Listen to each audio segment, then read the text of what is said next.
In the last video, we talked a little bit about, or at least potentially starting a cupcake factory, but this is a major investment that I'm thinking about making. So at minimum, I made a spreadsheet here in Excel, and it's available at khanacademy.org/downloads/cupcakes.xls. And if you just click / here, you'll see everything in the download directory, but I'm going to start putting more stuff there.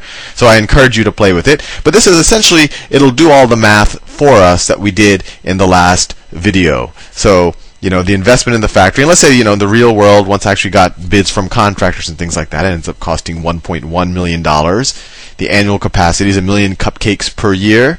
The cost per cupcake, let's say, I don't know, input cost went up for whatever reason. Now that I have a computer doing the math for me, I can deal with a little bit funnier numbers. So let's say it's $1.05. The price charged per cupcake is $2. Well, actually, it can be anything, right? And so this is going to be an input field, and right now it says $2.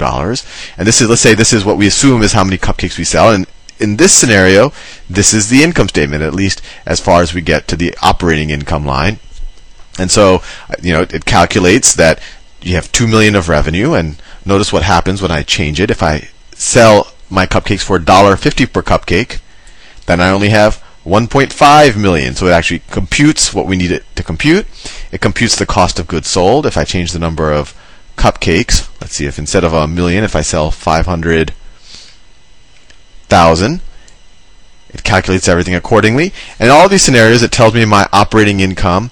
And if you go a little bit lower, it tells me, well, capacity utilization, that's just how many cupcakes I sold divided by how many I could make. So that's 50% utilization. And then my return on asset is my operating income divided by my initial investment. Right? So this is 275,000 divided by 1.1. It was a minus 25. So this is actually a bad outcome. So in the last one, I touched on a little bit that the real lever that I as the owner of my cupcake factory can change is price. And then obviously, if I charge a lower price, more people are going to want to buy my cupcakes. And if I charge a higher price, fewer people. Although there are some things that when you charge a higher price, people think it must be better, so maybe they want it, or they want to show off to their friends and look at this expensive cupcake that I eat, and it's kind of a status symbol. But for the most part, the lower the price, the more you sell. And now we can actually figure out under what combinations am I going to make certain amounts of money. So if I charge $1.50 per cupcake and I'm only able to sell 500,000 cupcakes, I'm going to take a loss per year of 275,000. If I sell them for $1.75 and if I sell, 700,000 cupcakes, I'm almost at break even. I lose, so let's say I have to do $1.85. Here, in this situation, I actually make money. I have a 5% return on asset. And just so this is a major investment that I'm making, $1.1 million. I actually want to make sure I understand all of the scenarios of price and sales. So what I did is actually used Excel to do a sensitivity study. So what I did here is I put all of let me just go to that part of the spreadsheet. And I encourage you to play with this because it's interesting. And it shows you that even a fairly simple business, you can do a lot of analysis. And if you're in high school or in middle school, this could actually be a fun, I don't know if they allow this type of thing for science projects, but go to a local business and kind of analyze the business in 100 different ways. And actually, if you watch the probability videos, I do all those things on Poisson processes and things like that. And you can analyze a business and do Excel spreadsheets, and you'll probably end up winning the state science fair. You could call it a math project or engineering project. But anyway, here I wanted to figure out what is my return on asset. So essentially, my operating profit divided by my initial investment, depending on the different prices I might charge and the different quantities. And here it's kind of hard to visualize, so I graphed it as a three-dimensional surface. 3D. All right. So you see here, if I charge $2.80 and I only sell 300,000, then this is my return on asset right here. And and this curve is actually the zero curve, right? So this is actually my break even right here. So any point along this along this curve right here, I'm break even. So if I'm at $2.80 per cupcake and I only sell 300,000, I'm break even. Or if I'm, let's see, what is this right here? If I sell $1.60 per cupcake, but if I sell like 900,000, then I'm also break even. So this is my break even curve. This is what I want to avoid. everything here is in the negative, right? This according to the legend, minus 50% to 0% return. So here I'm losing money, and I would color it in if I wasn't in Excel mode. But if I charge $1.60 per cupcake and I only sell 400,000 cupcakes, I'm going to have a negative return, and we can actually figure it out in that little worksheet I just did. But anyway, this is fun to look at, and I encourage you to play with it.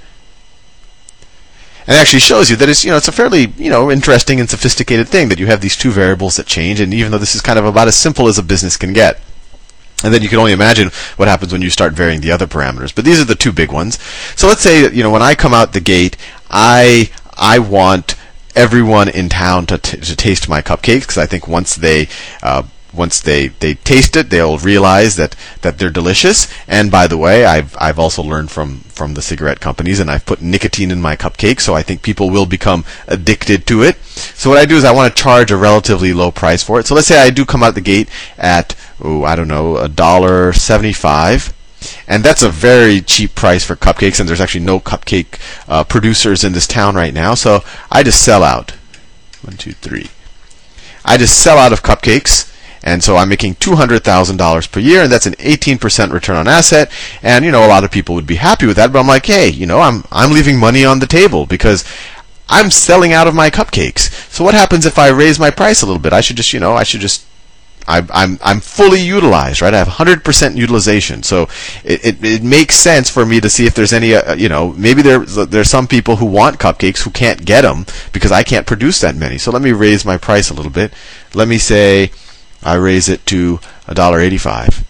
And at $1.85, it still turns out that I'm selling 1 million cupcakes in a year. Now, I was right. I was leaving money on the table. Now I'm making $300,000 a year. So this seems like a good idea. I want to see kind of how much people are willing to pay. So let's say I raise the price to $2.